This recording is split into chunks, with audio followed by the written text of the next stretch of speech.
Welcome to Expert Views on ADR Ever, a podcast about simplifying the traditional African method of settling disputes or the appropriate dispute resolution ADR in a bid to attract more users to settle their disputes or conflicts with mediation, arbitration, collaborative law, restorative justice, ombuds, negotiation, adjudication, conciliation, and of course, early neutral evaluation.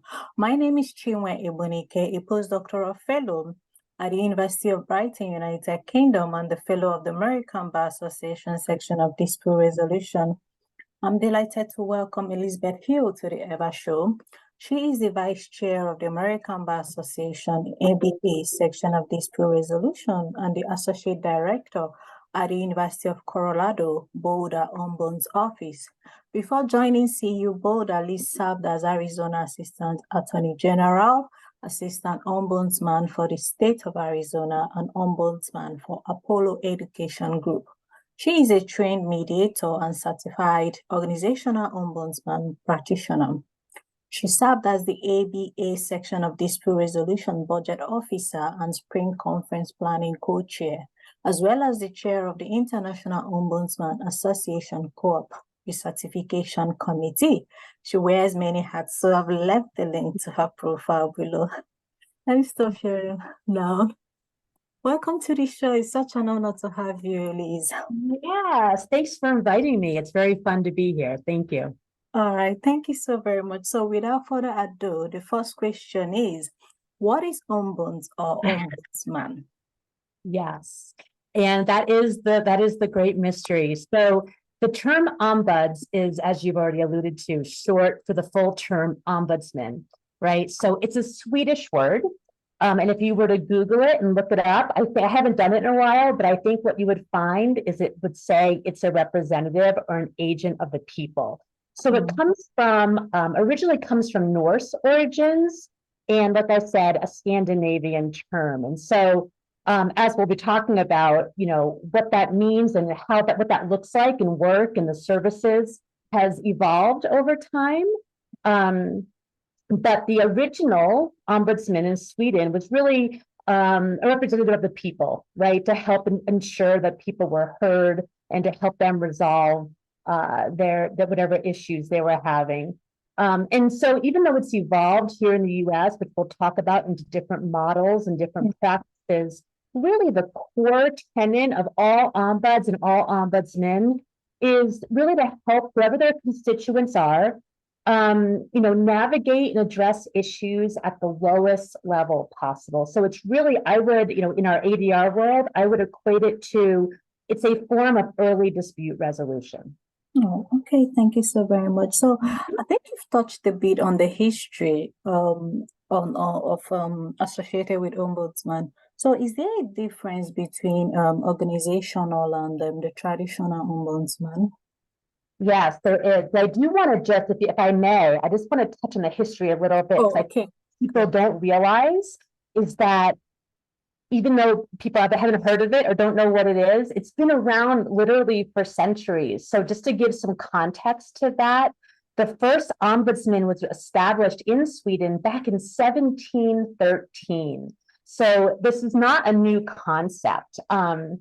It was then codified into their constitution in the 1800s.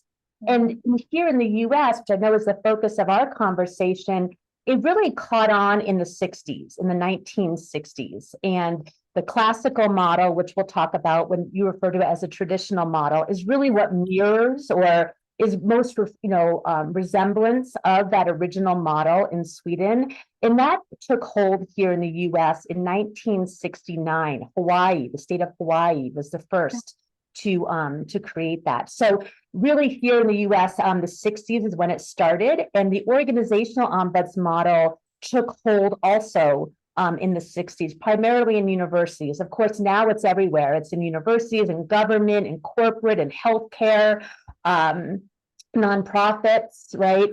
But that's just kind of give you a little more context of the timings. Fairly new here, in the US, so to speak. But yes, so I think your question was, is there a difference? Yeah, so there is a difference. So the classical model, you called it the traditional model, is mostly found in the public sector, right? And The classical ombuds, I'm just going to look so I can try to be concise here. You know, they're usually created by statute. They're usually elected by constituents or appointed by a legislature. And they have a little bit of a different role. They're found in the public sector. They handle usually citizen complaints or issues. And having served in that role in Arizona, I would say really their services boil down to really help coach people to help resolve their issues, right? Point them in the right direction, navigate the situation, assist, maybe with their permission, with the people's permission, intervene and assist in resolving it, or investigate. So that's one of the key distinctions. Is the classical model has investigatory power. Okay. Whereas in the organizational model, we do not. So we have slightly different standards of practice. The classical ombuds, they are confidential, independent, impartial, and they have the credible review standard because they have to, when they do investigate, they have to use their influence in a credible process to, to get agencies to hear them, right, and to comply with recommendations. The organizational ombuds also is confidential, independent, and impartial. But rather than the credible review, we have what we call an informal standard because we are, like I said, that early dispute. So we are typically embedded in organizations, all different kinds of organizations, to help whatever our jurisdiction is, whatever our constituent group is, address and handle conflicts. But we do a lot more than that too. We can talk more about that.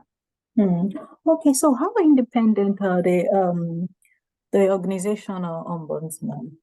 Yeah, so the independence for organizational ombuds really boils down to reporting structure. So ideally, and this is according to the International Ombuds Association's, standards of practice, code of ethics, and best practices, is that an organizational ombuds reports that I use the quotation marks because it's administrative reporting, really only to the highest level possible. So in a university, that might be, a chancellor or a president. In a corporation, that might be the chief executive officer. And that ensures that the ombudsman or the ombuds is not directly aligned with any of the departments or other folks within the organization that they may be working with or helping, or, doing, we do informal inquiries, so we want to make sure we're not directly aligned with any of those. We're not part of the management reporting structure, so to speak. Oh, okay. Thank you so very much. So how does the role of an ombudsman differ from that of a mediator and arbitrator? Yeah, that's a great question. Thank you for asking that. So I'll start with the easiest one. We're different from an arbitrator because we do not have the power to make decisions, right? We don't have a formal authority, a formal power to make decisions or overturn decisions. Okay. So that would be, a very different role. Mediator, we do. So I should say not all organizational ombuds offer mediation services, but many do. Many are trained mediators, some are attorneys, not all. We come from a variety of different backgrounds. But mediation, I would say, is a couple of the differences. One is it's not our only tool. It's not the only service we provide. And I can talk more about what else we do. But I think it's different also because when people think of mediation, they think of like official mediation where there's, agreements, written agreements to mediate, written agreements of the resolution, whatever that might look like. Ombuds do more of a facilitated conversation where we're there as a third party neutral to help the participants navigate the conversation and come up with their own agreements and resolutions. Typically, it's in a joint session. They're not caucus like in many mediation models. But we don't do any records. So we don't create any records around the mediation, the agreements that belong to the participants, and they own them and hold each other accountable to them. We don't maintain records. We don't enforce it. Oh, okay. Thank you so very much. Yeah, so, I don't know. Is that helpful? Does that answer your question? Oh, yeah. Okay. Thank you. So what the pros and cons associated with ombudsman? Yeah. So and I thought about this, as I was preparing for this, and I would say, so in addition, I talked about some of the different services. So organizational ombuds, mediation is one thing we can offer, but we also do a lot of one-on-one work with people. So a lot of the work we do is at initial consultation, right? Where we're sitting and we're listening and we're asking questions. And typically it's about, for our office, about 90 minutes, that first call, just to get a feel for what's really going on.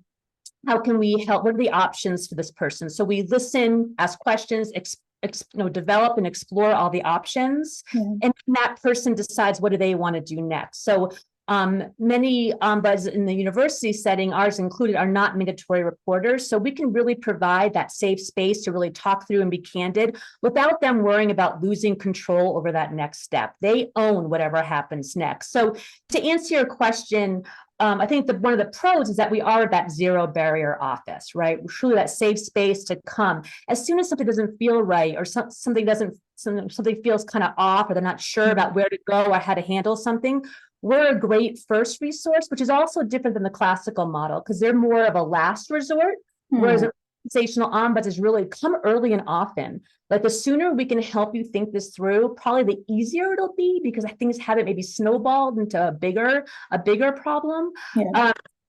So we can have that conversation and help you navigate the organization in that sense. Also, because we're not mandatory reporters and we're confidential, right? Again, going back to they own that next step. We don't dictate what they do. We're not required to report it.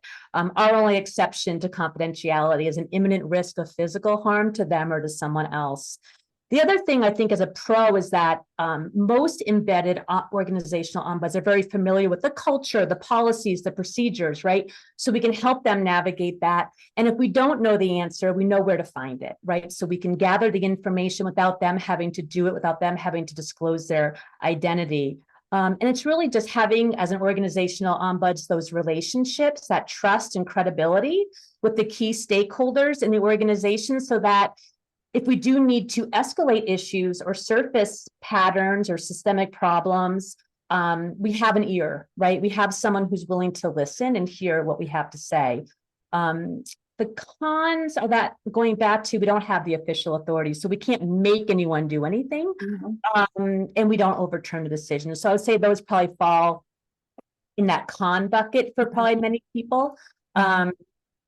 But that's kind of an overview of the pros and cons, I would say. Okay, sorry, I think I'm going to take you back to the cost and time frame. I wanted to clarify, how many days does it take the organizational ombudsman to settle a case? So yeah, so we don't, so set up the case isn't a term we would use. These aren't our clients. We call them visitors.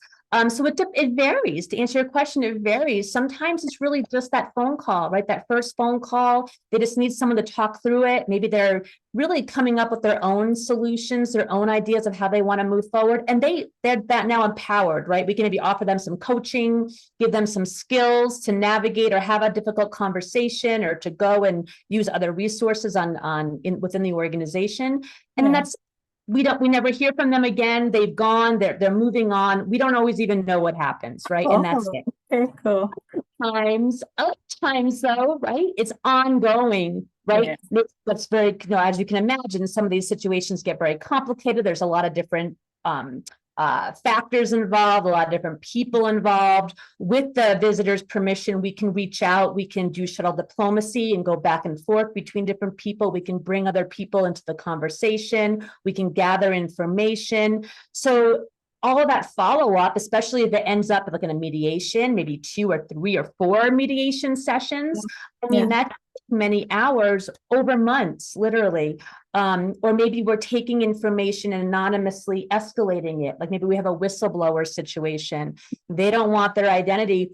We work with them, we gather, we compartmentalize the information, and then resurface the information. That too can go on for months, depending on the severity of the concerns and allegations. All right, thank you so very much. So, Liz, when you compare the cost of litigation to ombudsman, what do you have to say about it? Is it more cheaper or costlier? Yeah, I mean, I think if there's like corporate leaders out there who are weighing the cost benefit analysis, I mean, I haven't litigated in a really long time. I am an attorney. I used to be a tax attorney. I haven't been involved in that process for quite some time, but I can only imagine, the cost and time involved in taking something from the beginning of a complaint through a trial, let's say. And I would venture to guess, and there was some research on the IOA website about this, about the cost benefit analysis and compare, not only articulating the value of organizational ombuds, but also the savings, right? The cost savings, reputational savings, right? For organizations to resolve things early. But to answer your question, I mean, I'm going to venture to say us handling one complaint that may have gone to EEOC for discrimination, which may have turned into a lawsuit, probably pays my salary, Yeah. Probably more than my salary. And that's one case. Yeah, my God. Okay, thank you so very much. So what issues can an ombudsman help resolve in a workplace setting? Yeah, that's a great question. So again, I'm just going to briefly say it depends on the jurisdiction that organizational ombuds has, right? So some people only deal with staff, some people only deal with students, some people only deal with maybe faculty. So in different organizations, it'll look different as to what kinds of issues they're working with.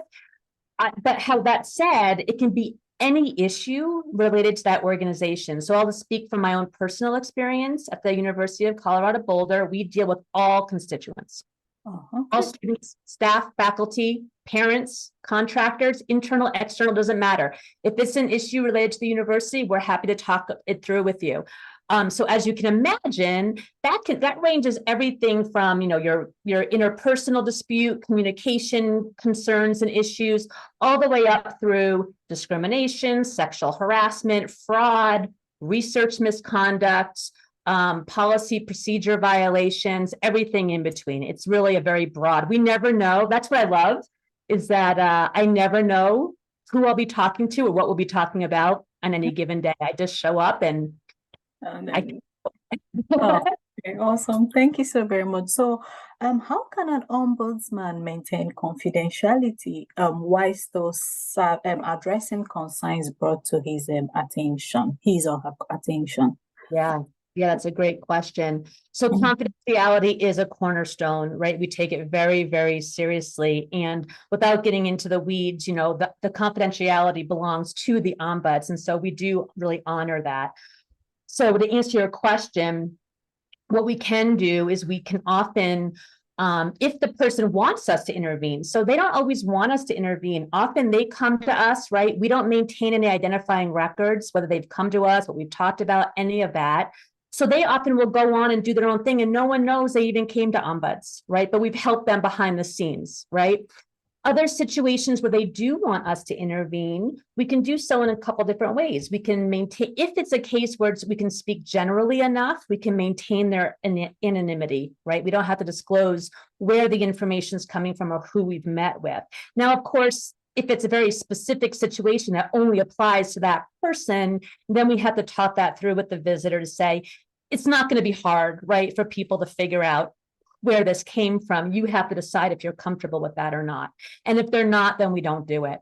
But oftentimes we can present information as a hypothetical or just a general question or a general inquiry that can help resolve whatever's going on without identifying the individual involved. Oh, okay. Thank you. So what qualifications and trainings are required to become an ombudsman? Yeah, so there's no direct path. There's no ombuds degree per se. And like I said earlier, ombuds come from many different backgrounds, experiences, and educations. We are finding more and more, and I think the research would show this, that I don't know for sure, but I'm pretty sure that there's a lot of different programs out there, Pepperdine and others, who do have conflict and dispute resolution like certifications or master degrees. So people are more and more joining ombuds after attending those kinds of educational preparation and getting those and seeking those degrees. There's also the International Ombuds Association for Organizational Ombuds. Again, we're not talking about classical or advocate ombuds. Has a foundations course. It's a multi-day course online and in person that can help prepare organizational ombuds for the work. And then they also provide ongoing training. And of course, ombuds can get training from many different places, whether it's for mediation, negotiation, coaching, neuroscience, because there's a lot of organizational ombuds really boils down to psychology, which is a big learning curve for a lot of people. Communication, right? How to be an effective communicator.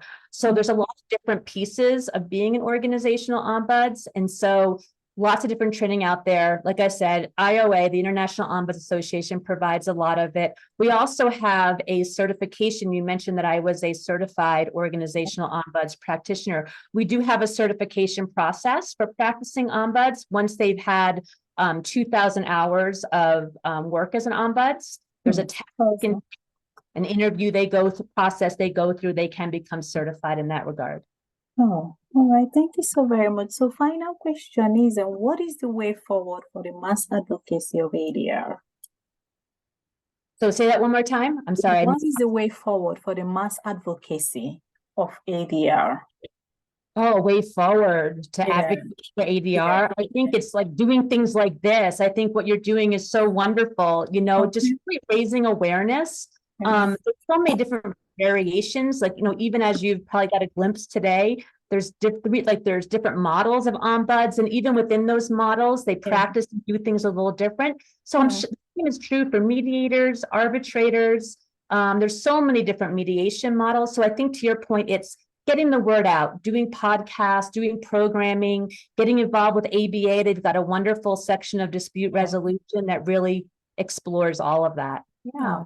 Thank you so very much, Lisbeth, for all the learning you shared and your insights and perspective you shared on the show. I truly appreciate you taking our time to come on the show. And I also believe that that potential users would embrace all you have stated here, and especially the benefits and effectiveness of Ombudsman, and opt for Ombuds whenever the need arises. Thank you so very much. Thanks for having me. This was a lot of fun, and I'll give you my contact information you can share as well if people want to talk to us. All right, no worries. Bye. Take care. Cheers.